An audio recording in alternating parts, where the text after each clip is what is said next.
We have now is not the Harry we had then. This is not the Harry of the Invictus. Ignoring the hell that they've put their families through, let me run you through my mood board. It's called 7 Years. That he has believed in, to his family, to the monarchy, to the country, to his grandmother. Hollywood rolled out the red carpet, but Harry? He wanted it royal. When the gala said, "No HRH," the Duke didn't just smile and sip champagne, he stormed out faster than Meghan leaving a bad script meeting. With the wedding, we all loved it. I punched the air when I heard he was with a mixed-race lady. I thought Diana would be so proud. They had the world at their feet. It wasn't just dramatic. It was classic Harry. A royal title without a royal job, and a guest list that didn't have his name in bold.c. Harry wasn't at this event as a nominee, a presenter, or even an honoree. He was what Hollywood calls a friend of the industry. Translation? Someone famous enough to boost the guest list, but not big enough to take the spotlight. But Harry? Oh, he had other plans entirely. His entire past, and what we have now, we've got two Harrys. According to multiple insiders, the drama didn't start on the red carpet, it started days earlier. That's when Harry's team reportedly sent a formal request to the gala's organizers. And not just any request. They wanted him introduced as His Royal Highness Prince Harry. Sounds grand? Sure, but it also broke the rules. Under the 2020 Megxit agreement, Harry and Meghan gave up their HRH titles for public and commercial use. That wasn't a loose guideline, it was a firm condition. He's at the wedding like the Beckhams and Oprah, although alarm bells should have been ringing as these were people that they... And Gala, a brand known for its unapologetic stance on equality and protocol, wasn't about to bend the rules for anyone. Not even royalty. So they stood their ground. No HRH, no exceptions. It wasn't personal, it was policy.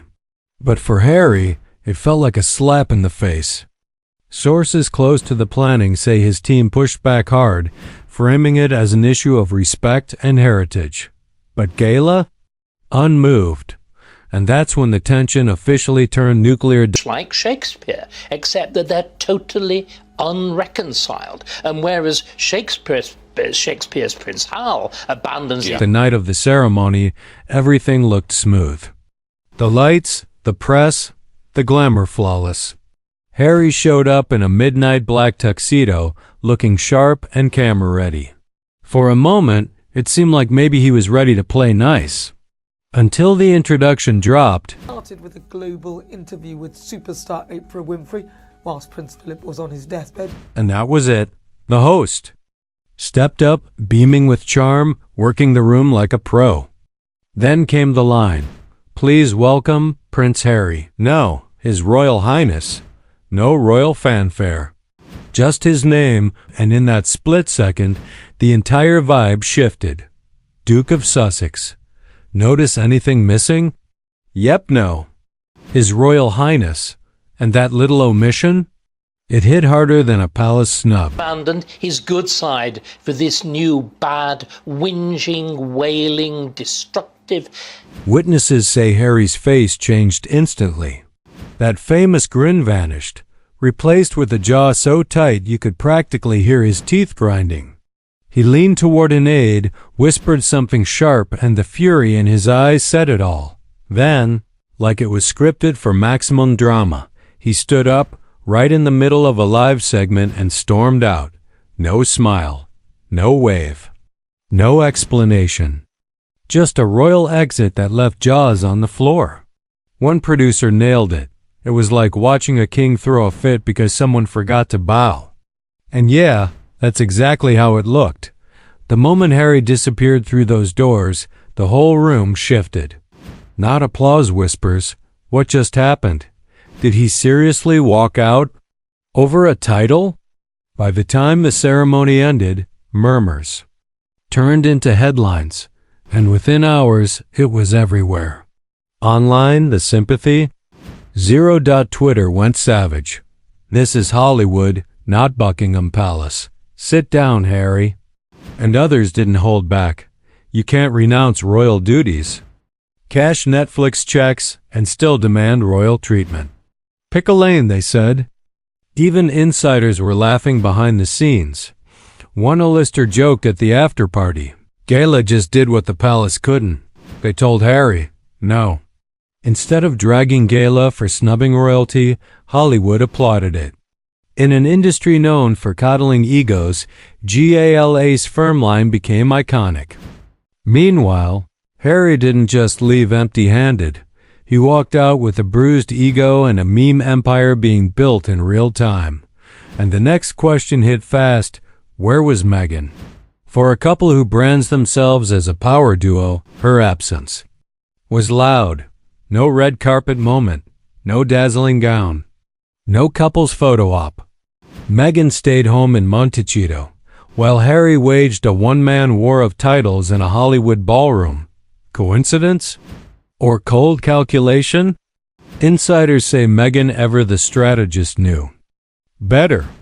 With rumors of tension between the Sussexes and studios floating around, the last thing she needed was another PR fire. So, she stayed out of the storm, sipping green juice and watching it unfold like the rest of us.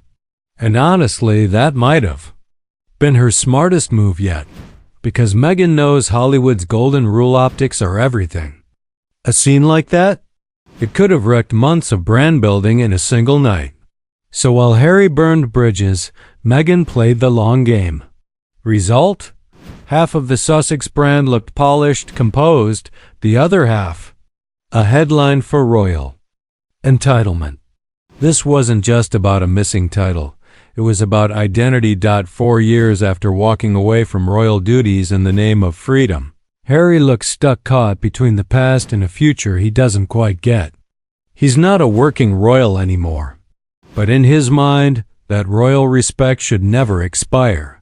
The world, though, they see it differently. And they're not buying what Harry's still trying to sell. In the UK, he's seen as a deserter, the prince who swapped tradition for tabloid checks. In the US, he's becoming a punchline, a celebrity clinging to titles he claimed to reject. At first, Hollywood was hypnotized by the royal glow. Now, that glow's starting to dim fast. One entertainment journalist put it bluntly: Harry wants the perks of the palace without the responsibility. And Hollywood just showed him that doesn't fly here. This wasn't just a one-time tantrum, it was a sign of something deeper. Harry's battle with relevance in a world where crowns don't count. And every misstep only widens the gap between who he was and who he's desperately trying to become. By sunrise, Harry's outburst had taken over the internet. Tabloids had a field day, titled Tantrum, screamed the Daily Mail. No crown, no courtesy, no chill, said Page 6. And on Twitter, it was open season. Memes hit hard. One viral post showed a toddler in a plastic crown stomping away from a party. Caption: Harry leaving gala because nobody curtsied. Ouch. Even the serious press joined in. CNN and The Guardian published op-eds questioning his relevance in Hollywood. What was supposed to be a quiet night at a critics' award show turned into a cultural litmus test, and Harry? He failed spectacularly. Instead of commanding respect, he became a cautionary tale. Proof of what happens when you cling to a title in a world that's moved on. And that brings us to the real problem. Because if Harry thought royal charm could carry him in Hollywood, that fantasy just got shattered on a global stage. His walkout didn't just spark gossip, it created friction with the very people who control his future. Multiple studio execs were in that room, sipping champagne, watching it all unfold. And they weren't impressed. When Harry stormed out, judgment turned into mockery. One top producer was overheard saying, "We don't bow to kings here." Especially unemployed ones. Brutal. But that's Hollywood. It runs on talent, charisma, and results. Not royal lineage or outdated titles. Out here in Hollywood, Even Oscar winners hustle for roles. So when Harry demanded royal treatment in a room full of self-made stars, it wasn't just awkward. It was tone-deaf at best, career suicide at worst. And in Tinseltown, word travels faster than a publicist. In damage control mode. The whispers? Not flattering. Executives are reportedly rethinking their collaborations. Endorsement deals that once looked like slam dunks now seem risky. Because let's be honest, nobody wants to deal with a diva duke. Some might brush this off as celebrity drama, but it cuts way deeper. This meltdown didn't just bruise Harry's ego. It hit at a critical moment for the entire Sussex brand. Spotify? Gone? Netflix? Rumored to be hanging by a thread. And the one thing they needed most public sympathy? Vanishing faster than champagne at an Oscars after-party. Insiders are already whispering about paused sponsorships and nervous PR teams. One strategist put it bluntly. You can't market a man who melts down when his ego isn't stroked. And here's the kicker. Polls after the event showed over 70% of people sided with Gala. That's not just a bad look. That's a full-blown brand crisis. In an industry obsessed with likability, Harry's royal rage may have just burned the last bridge he had left. The irony? Impossible to ignore. For years, Harry and Meghan sold a narrative of independence. Rejecting tradition, stepping down from royal life, claiming they wanted to live like the rest of us. They pitched humility, modernity, equality. But then the Dorian Awards happened. And Harry's public meltdown over 3 little letters, HR, hate shattered. The illusion. Think about it. In a room full of Hollywood liberals who couldn't care less about centuries-old titles, Harry chose that moment to demand royal recognition. It wasn't just tone-deaf, it was tragic. Because this isn't really about an awards show. It's about a man at war with himself. A prince who left the palace to escape the pressure of his crown, only to discover he can't live without its shine. Harry's not the golden boy of Buckingham anymore. And Hollywood? They're not starstruck anymore either. He's drifting, caught in no man's land. Too royal for celebrity. Too celebrity for royalty. So what now? Does Harry double down, demanding titles every time he enters a room? Or does he finally face the truth?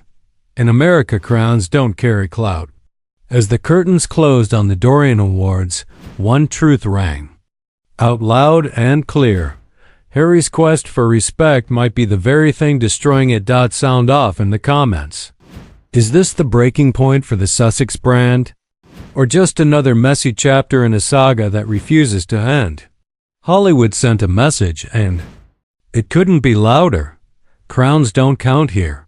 So what's next for the prince who wanted the perks without the palace?